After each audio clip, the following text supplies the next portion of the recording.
क्योंकि बच्चों हम पढ़ते तो रहते हैं लगातार, हम पढ़ते तो रहते हैं, लेकिन वो पढ़ना एग्जाम में काम आ पाएगा या नहीं, या एग्जाम में यूज कर पाएंगे या नहीं, वो सिर्फ तभी जब भी कोई चीज पढ़ रहे हो तो ये सोच करके पढ़ो कि अगर ये क्वेश्चन जो मैं अब पढ़ रहा हूं, मैंने मास्टर से सीख लिया, मेरी समझ में भी आ गया, पर क्या यही क्वेश्चन कल को मुझे संडे के मॉक टेस्ट में दिख जाएगा या रियल लग जाएगा, तो क्या मैं इसको कर पाऊंगा?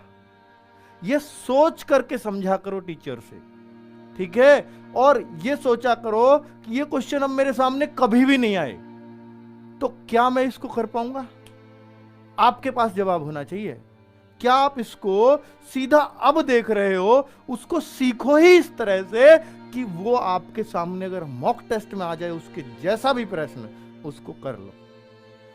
सर ऐसा एक बार में तो नहीं सीख पाते, बहुत सारे बच्चे सोचेंगे। तो बच्चों उसके लिए फिर आप क्या करो कि ठीक है, मैं इन क्वेश्चन सारे ऐसे नहीं होते कि एक बार में नहीं सीख पाते, पर कुछ क्वेश्चंस जरूर क्लास में ऐसे होते हैं जिन्हें हम इस तरह से नहीं सीख पाते कि एग्जाम में कर पाए।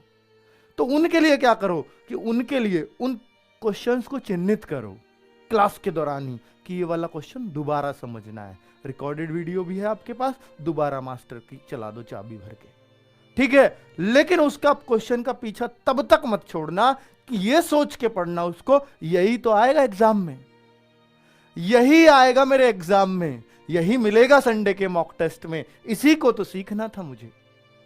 बेटा अद्भुत सुधार होंगे, अद्भुत। ऐसा कोई क्वेश्चन नहीं होता आपके एग्जाम में जो आपके टीचर ने ना पढ़ाया हो, मैथ रीजनिंग वगैरह सब कुछ पढ़ाया हुआ होता है, लेकिन आप उसको उतार नहीं पाते एग्जाम में अपनी बुद्धि से, क्योंकि हमारी उस तरह की प्रैक्टिस ही नहीं होती बच्चों। तो इसलिए कह रहा हूं कि माता पिता को साथ लेकर के बैठे करो इस वीडियो में, वो निश्चित तौर पर आपको पूछेंगे और पूछ पूछ कर आपका स्कोर जंप करने लगेगा। ये बात याद रखना। अंकित भाटी पर्सनली आपसे नहीं पूछने आ सकता, वरना ऑफलाइन में हम लोग क्या करते थे, पूछते थे बेटा कम क्यों हुआ, इसका रीजन दे दे।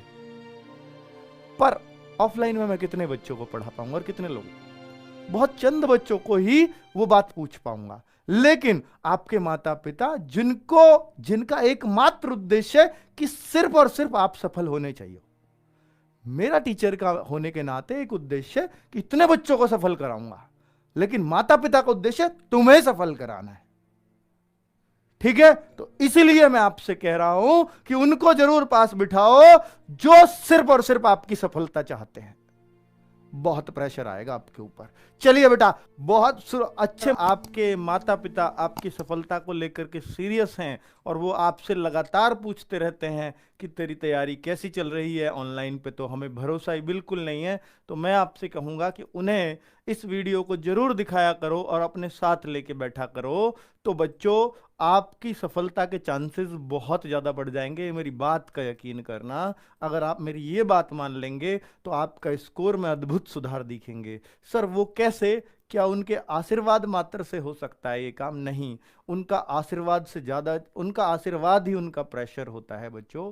और अगर वो आपके पास बैठेंगे तो निश्चित तौर पर अब अगले टेस्ट में आप ये सोच के मेहनत करेंगे कि पापा ने अगर पूछा कि बेटा पिछले टेस्ट से क्या सुधार किया आपने, तो मेरे पास क्या जवाब होगा उनको देने के लिए। ये प्रेशर आपको पढ़ने को मजबूर करेगा, लगातार सीखने को मजबूर करेगा।